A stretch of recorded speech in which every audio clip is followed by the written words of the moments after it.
छत्तीसगढ़ में missionary sisters की गैरकानूनी गिरफ्तारी और कानून के दुरुपयोग के खिलाफ अजमेर के ईसाई समुदाय ने विरोध जताया।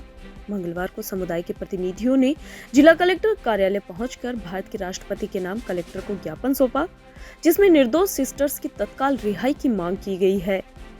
पादरी व सिस्टर्स ने आरोप लगाया है कि छत्तीसगढ़ में कुछ सिस्टर्स को बिना उचित जांच और कानूनी प्रक्रिया के गिरफ्तार किया गया है, जो धार्मिक स्वतंत्रता और मानवाधिकारों का उल्लंघन है। कहा कि ये कार्रवाई न केवल अन्यायपूर्ण है, बल्कि समाज में धार्मिक सद्भावना को भी प्रभावित करती है। ईसाई समुदाय के लोगों का कहना है कि 25 जुलाई को छत्तीसगढ़ के दुर्ग रेलवे स्टेशन पर सिस्टर वंदना और सिस्टर प्रीति की गैरकानूनी रूप से मानव तस्करी और धर्मांतरण का आरोप लगाकर गिरफ्तारी की गई है। दरअसल सिस्टर्स के पास अत्यंत गरीब तबके की महिलाएं नौकरी की तलाश में आई थी और सिस्टर्स उनको नौकरी दिलवाने में सफल रही, परंतु महिलाएं नौकरी के स्थान पर जाने में असमर्थ थी, जिसको लेकर सिस्टर्स ने उनकी सहायता करने के व सुरक्षा की दृष्टि से उनका टिकट बुक किया। एस्कॉर्ट करने के लिए दुर्ग की यात्रा पर जा रही थी। इसी बीच महिलाएं अपने किसी परिचित का इंतजार कर रही थी। उसी दरमियान कुछ अधिकारियों द्वारा सिस्टर्स पर धर्मांतरण संबंधित अमानवीय आरोप लगाए गए और दुर्व्यवहार करने लगे। पुलिस ने उन्हें बेवजह गिरफ्तार किया है। इसी को लेकर आज अजमेर के प्रमुख ईसाई संगठनों के सदस्यों ने एकजुट होकर शांतिपूर्ण प्रदर्शन किया और प्रशासन से अपील की है कि वह मामले की निष्पक्ष जांच करवाए और दोष मुक्त लोगों को शीघ्र रिहा किया जाए। समुदाय का कहना है कि अगर इस तरह की घटनाओं को रोका नहीं गया तो देश की संवैधानिक मूल्यों और अल्पसंख्यकों की सुरक्षा पर गंभीर प्रश्न चिन्ह लग सकता है।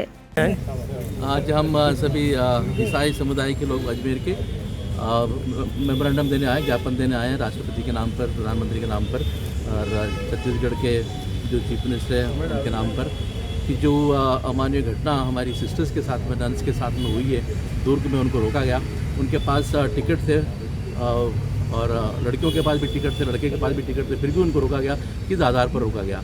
अब धर्म परिवर्तन की बात करते हैं, धर्मांतरण की बात करते हैं, तो वो बच्चे जो उनके साथ थे वो पहले से ईसाई थे, तो काहे का धर्म परिवर्तन? हर बार जो भी कुछ मुद्दा उठाया जाता है सिर्फ कन्वर्शन का उठाया जाता है। इसके अंदर कोई आधार हो तो ठीक है, उनको पनिशमेंट दें, लेकिन नहीं है तो फिर उनको अमानवीय तरीके से उनके साथ क्यों दुर्व्यवहार क्यों जाता है? सिस्टर के साथ में मारपीट की गई और जो लड़कियां थी उनके साथ मारपीट की गई। उनके साथ एक महिला थी ज्योति नाम की, वो उनको मुंह तोड़ दूंगी और इस प्रकार की भाषा। इनको अधिकार किसने दिया? हम भी इस देश के नागरिक हैं और संविधान के अनुसार जीते हैं, चलते हैं, हम तो सेवा करते हैं। हमारी तो संस्थाएं हैं जो शिक्षा के माध्यम से और स्वास्थ्य के माध्यम से और समाज सेवा के माध्यम से हम देश के अंदर बहुत सारी हमारी संस्थाएं हैं और इन सभी संस्थाओं से हज़ारों करोड़ों बच्चे निकल चुके हैं। उनमें से कौन क्रिश्चियन बन गया, कौन ईसाई बन गया?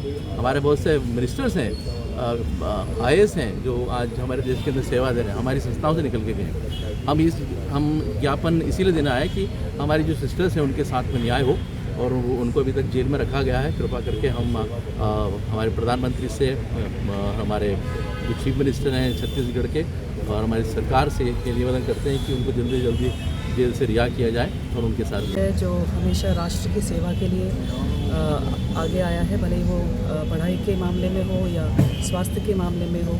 और हम एक शांतिप्रिय समाज है और इस समाज में जो देश की सेवा कर रहा है उस पर आजकल अत्याचार हो रहा है और हम इसका विरोध करने के लिए आए हैं। जो दुर्ग स्टेशन में हुआ, जहाँ पे 2 सिस्टर्स को जमरन स्टेशन से उतारा गया और उन्हें जेल में रखा गया है बिना किसी एक प्रूफ के। उनके पास सारे कागजात है, जो बच्चों को लेके गए वो सब सही तरह से कर रहे हैं, फिर भी उन पर अत्याचार हो रहे हैं। तो हम चाहते हैं कि हमारा हिंदुस्तान, हर नागरिक जो इस देश में रहता है वो आज़ादी से रह सके, वो अच्छे से रह सके, खुशी से रह सके, उन पर कोई भी अत्याचार ना हो।